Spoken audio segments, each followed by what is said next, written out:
Salut, c'est Yash, j'espère que vous allez tous très bien. Donc voilà, aujourd'hui on se retrouve pour une nouvelle vidéo Barça News tout simplement. Donc c'est une vidéo assez chill. Ça faisait un moment que j'avais pas fait de vidéo, donc voilà, je vous retrouve enfin, ça fait vraiment plaisir. Donc voilà, juste avant que la vidéo ne commence, n'hésitez pas à vous abonner et à liker. Sur ce, je vous dis comme d'habitude, bonne vidéo à tous. Donc voilà, là il y aura plein de news vu que c'est le mercato, etc. Il y aura plein de vidéos aussi. Donc voilà, n'hésitez pas à déposer vos petits pouces bleus pour me soutenir. Et voilà, sur ce, on commence.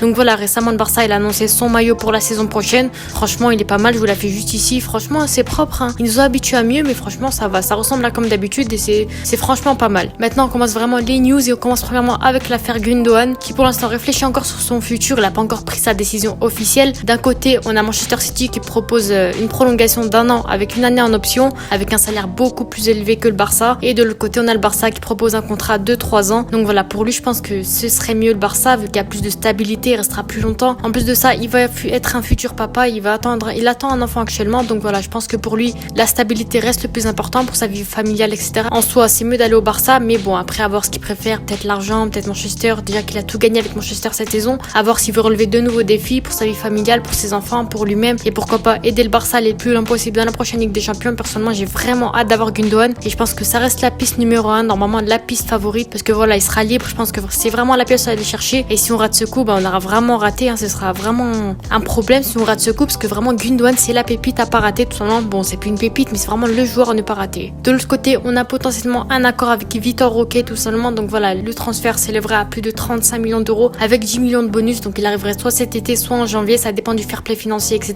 Donc voilà, lui, il arrive potentiellement grâce à Deco qui lui est proche de l'Atlético Paranense. Donc ça va faciliter le transfert potentiellement, etc. Mais il est plus proche que jamais de venir au Barça. Voilà, son père, il l'a déjà annoncé. Et lui-même, il a déjà annoncé que son rêve est de jouer au Barça. Donc voilà, c'est plus qu'une question de temps, etc. Donc vraiment, j'ai hâte de le voir sous les nouvelles couleurs du Barça. En plus de ça, il est assez polyvalent. Donc voilà, en plus le Barça, il a dit qu'il le voit comme le futur Suarez brésilien. Donc j'ai vraiment hâte. C'est un joueur qui peut jouer à l'aile, qui peut jouer au poste de buteur aussi. Il sera sûrement une doublure avec Lewandowski, comme ça il pourra se reposer un petit peu, il pourra évoluer à ses côtés. Donc ça reste très très intéressant. Il est très bon avec l'équipe du Brésil des jeunes. Donc voilà, je pense que ça reste une très bonne pépite. Maintenant, ça reste le prix. Est-ce que c'est trop cher ou pas? Donc au vu de ses qualités techniques, de ses statistiques, de ses performances, mais malheureusement 40 millions d'euros, plus de 40 millions d'euros, je trouve que c'est un peu cher. Mais après, de nos jours, c'est ça. Les jeunes, ils coûtent 100 millions d'euros, 200 millions d'euros. Donc en soi, je pense que c'est ça. J'espère juste que ce sera pas un flop, qui pourra bien évoluer aux côtés du Barça et progresser. Et pour moi, j'espère vraiment que ce sera vraiment le futur Suarez brésilien, pourquoi pas, parce que lui pourra signer pendant de longues années au Barça, pendant un long moment vu qu'il est tout jeune. Et personnellement, j'ai hâte de le voir sous la tunique du Barça. On continue ensuite avec le poste qui nous manque vraiment, c'est un futur latéral droit, bien sûr. Donc voilà, on avait la piste Cancelo, mais là c'est quasiment mort, vu que nous, on préfère un prêt quand même, parce que ça nous reviendrait à beaucoup moins cher. Et Manchester City, justement, de leur côté, ils veulent le vendre. Donc voilà, à voir un petit peu s'ils vont trouver un accord ou pas avec Manchester City. De l'autre côté, on a potentiellement un accord avec Geertruida, tout simplement le défenseur de Feyenoord.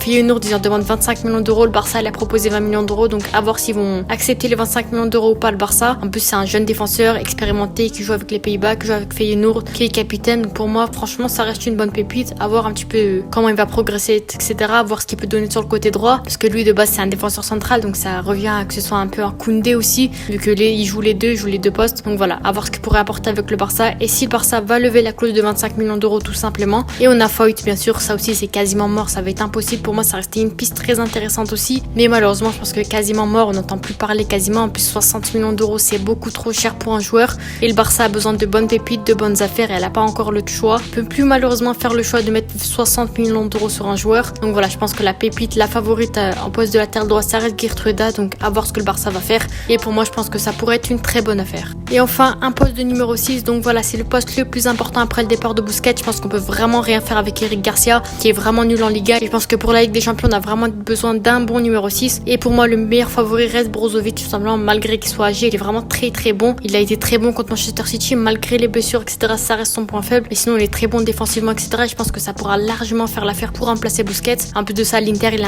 intéressé par un échange avec Kessié. Donc à voir un petit peu leurs affaires, ce qu'ils vont faire, s'ils vont trouver un accord, etc. Mais je pense que ça reste très intéressant, Brozovic, tout simplement. Sinon, si on n'y arrive pas, on a Amrabat, pourquoi pas aussi, pour 20-25 millions d'euros. Ça reste une très bonne affaire aussi, qui est très bon avec le Maroc, qui était pas mal en Conférence League avec la Fiorentina. Donc voilà, à voir un petit peu ce qu'il pourrait nous offrir aussi. J'aime beaucoup ce joueur aussi et je pense que ça pourra vraiment faire l'affaire. Déjà, ce sera beaucoup mieux que Eric Garcia tout simplement. Et pour l'affaire Zubimendi, je pense qu'il a vraiment craché sur le Barça. Il a dit qu'il préfère prendre le numéro de Iaramendi à la Real Sociedad plutôt que le numéro de Busquets. Donc voilà, je pense que je prends ça comme une insulte. Et je pense que pour moi, on doit vraiment se focaliser sur Brozovic ou Amrabat, qui pourraient rester deux très bons joueurs et des très bons prétendants pour Busquets tout simplement. Donc voilà, dites-moi en commentaire un petit peu vos avis sur tous ces transferts là. Bien sûr, je vous tiens au courant des prochaines news, des prochains mercato tout simplement. Donc voilà, n'hésitez pas à vous abonner et à liker. C'était Yas, ciao.